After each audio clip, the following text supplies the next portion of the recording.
Now, the question is, has U.S. surveillance gone too far?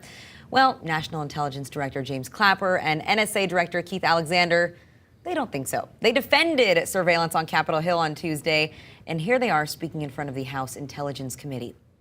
These are patriots who every day come to work saying, how can we defend this country and protect our civil liberties and privacy?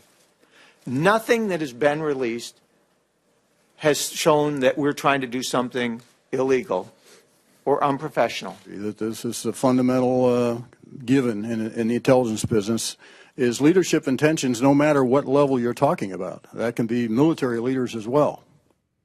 And now when it comes to foreign allies, Clapper backed up Alexander's comments and said that we're not the only ones that are doing the snooping. Do you believe that the allies have conducted or at any time any type of espionage activity against the United States of America, our intelligence services, our leaders, or otherwise? Absolutely. And now more information is out this morning where a top intelligence official told the Associated Press that phone record collection in Europe that sparked so much outrage was actually done with the help of European governments.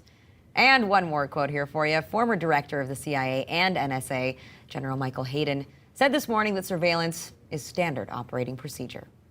Did the Bush administration do this type of monitoring? Well, of leaders, of our allies. Of course we did.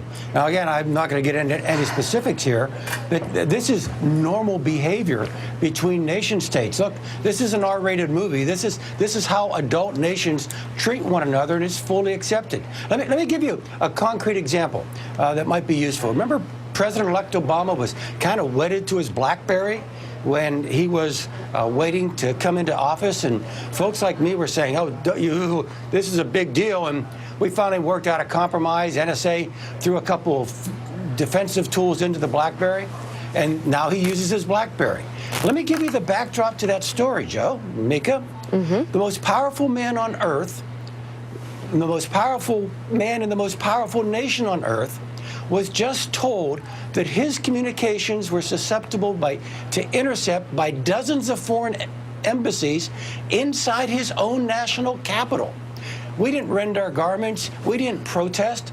We just realized that's the way things are. Oh, Arthur, we have a lot to unpack here.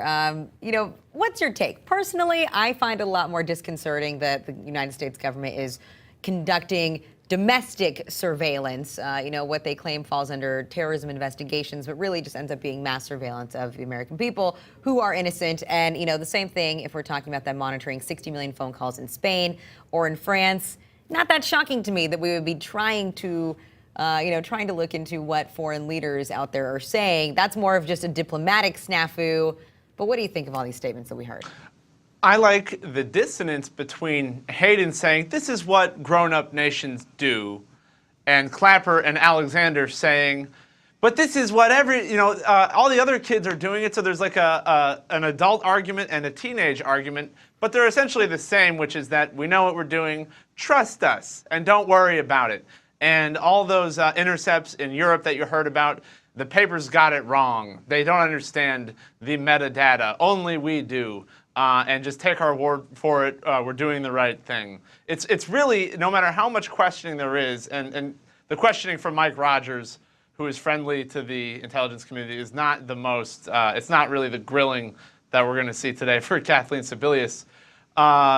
They really just, it remains as opaque as ever. And you just have these faces coming and saying, it's okay, trust us, but the common people don't really get any understanding of what goes on, except, it seems, when classified documents are revealed by Edward Snowden. Yeah, no, that's definitely a very good point. Is they constantly are just taking the line of trust us, and I think that some people were pointing out yesterday too that we did see Clapper and Alexander repeatedly making statements during the hearings, trying to discount certain media reports and tell you which ones were false, which ones were not true. But unfortunately, you don't really see them confirming which of the reports and which of the NSA revelations based on all these leaks from Edward Snowden are true. They would rather just kind of sweep that under the rug. But and here's one thing we know, and Alona, you and I always bring this up every time we see James Clapper. He's the guy who made, remember, the least untruthful comment he could, and that comment was a lie when he was telling Senate committee earlier this year that no, we don't collect phone data on millions of Americans. And then, like a week later, we found out that that is exactly what they do. It bears repeating.